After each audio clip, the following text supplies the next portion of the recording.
the Christmas mystery, the 1st of December. Perhaps the clock hands had become so tired of going in the same direction year after year that they had suddenly begun to go the opposite way instead. Dusk was falling. The lights were on in the Christmas streets. Thick snowflakes were dancing between the lamps. The streets were crowded with people. Among all these busy persons were Papa and Joachim, who had gone into town to buy an advent calendar. It was their last chance because tomorrow would be the 1st of December. They were sold out at the newsstand and in the big bookstore at the market. Joachim tugged his father's hand hard and pointed at a tiny shop window where a brightly coloured advent calendar was leaning against a pile of books. "There," he said. Papa turned back. "Saved." They went into a little bookshop that Joachim thought looked old and worn out. Books stood tightly packed on shelves along all the walls from floor to ceiling, all of them different. A large pile of advent calendars lay on the counter. There were 2 kinds, one with a picture of Santa Claus with a red sled and reindeer, and the other with a picture of a barn with a tiny little elf eating porridge out of a bowl. Papa held up the 2 calendars.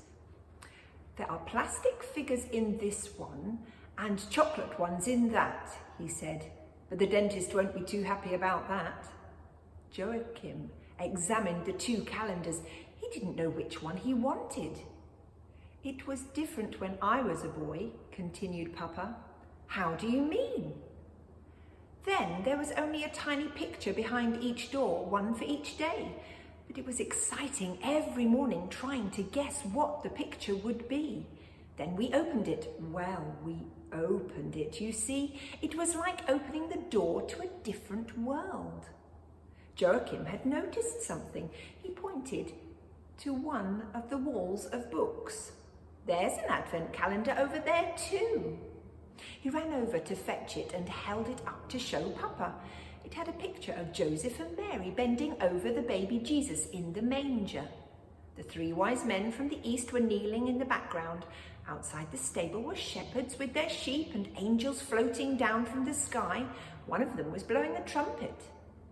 The colours of the calendar were faded as if it had been lying in the sun all summer, but the picture was so beautiful that Joachim almost felt sorry for it. "I want this one," he said. Papa smiled. "You know, I don't think this one's for sale." "I think it must be very old, maybe as old as I am." Joachim wouldn't give up. "None of the doors are open."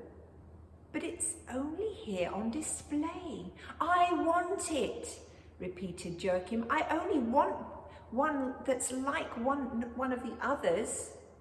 The bookseller came up, a man with white hair. He looked surprised when he saw the advent calendar. "Beautiful," he exclaimed. "A genuine, yes, original. It almost looks homemade." "He wants to buy it," explained Papa, pointing at Joachim. "I'm trying to explain that it's not for sale." The man raised his eyebrows. "Did you find it here? I haven't seen one like that for years." "It was in front of all the books," said Joachim. "Oh, it must be old John up to his tricks again," said the bookseller. Papa stared at the man. "John?"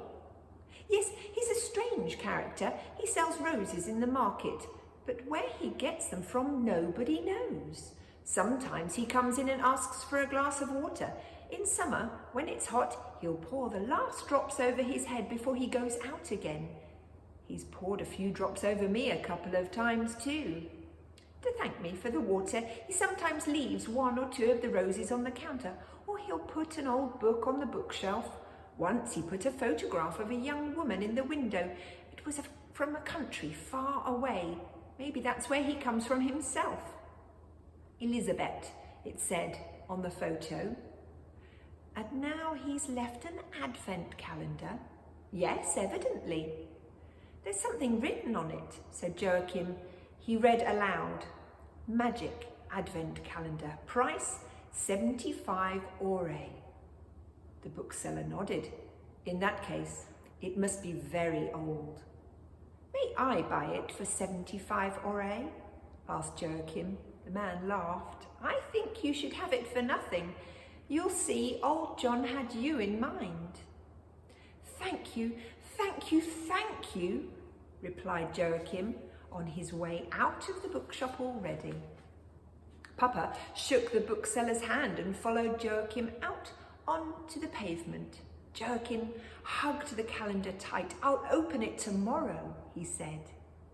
Joachim kept waking up that night thinking about the bookseller and John with his roses. Once he went to the bathroom and drank water from the tap and thought of John pouring water over his head. Most of all, he thought about the magic Advent calendar. It was as old as Papa, but all the same, nobody had opened any of the doors. Before he went to bed, he found all the doors from 1 to 24. The 24th was, of course, Christmas Eve, and that door was 4 times bigger than the others, covering almost the whole of the manger in the stable. Where had the magic Advent calendar been for over 40 years? And what would happen when he opened the first door? When he woke up again, it was 7 o'clock. He reached up for the calendar, which was hanging above his bed, to open the first door. His fingers were so impatient and nervous that it was difficult to get hold of it properly. At last he managed to loosen a tiny corner, and the door opened slowly. Joachim gazed into the picture of a toy shop. Among all the toys and the people were a little lamb and a small girl, but he couldn't look at the picture in detail, for just as he opened the door, something fell out onto his bed. He bent down and picked it up. It was a thin sheet of paper folded over and over. When he smoothed it out, he saw that there was written on both sides, so he read what was on the paper. The lambkin. Elizabeth, her mother called her. Come back, Elizabeth. Elizabeth Hanson had been standing staring at the big pile of teddy bears and furry animals while her mother was buying Christmas presents for the cousins who lived at Totten.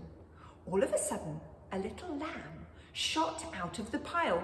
It jumped onto the floor and looked around.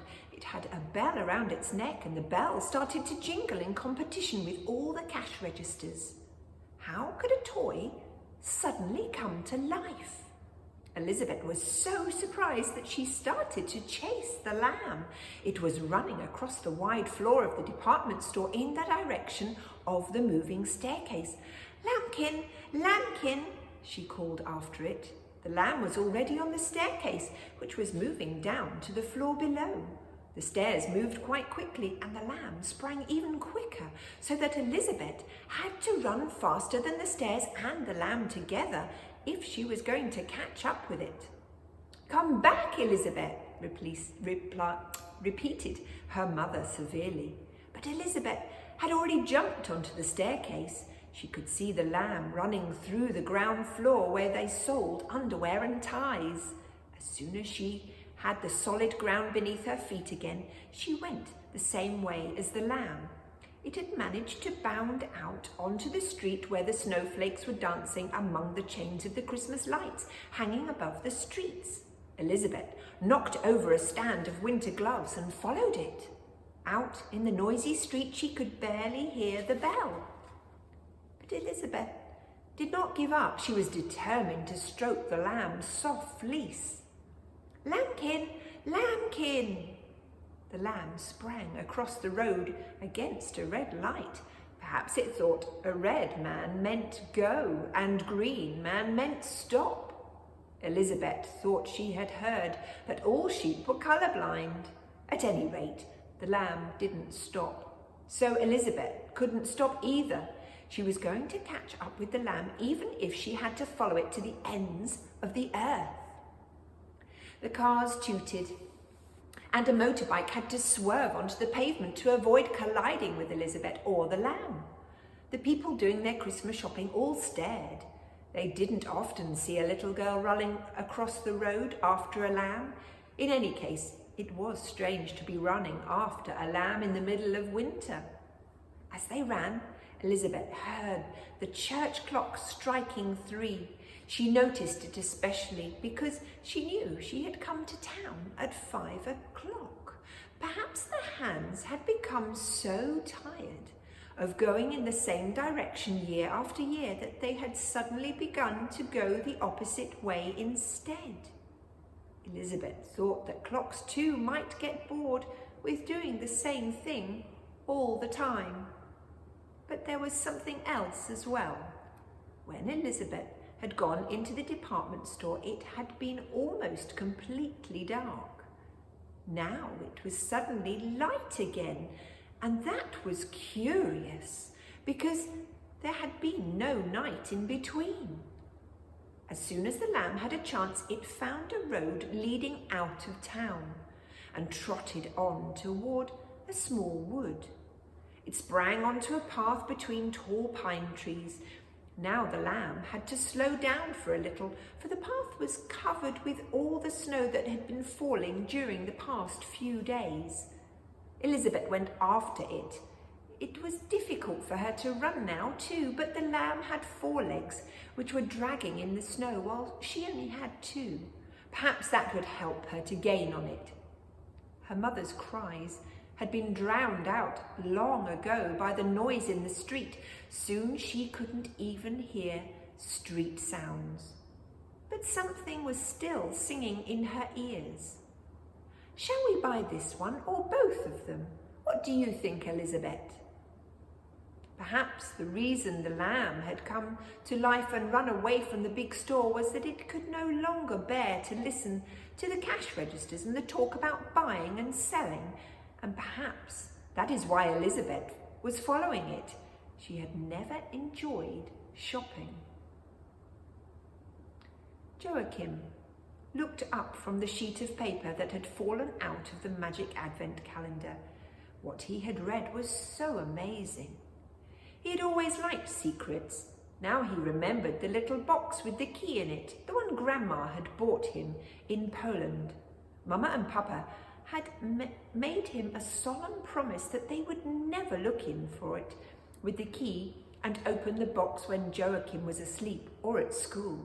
It would have been as bad as opening someone else's letters, they said.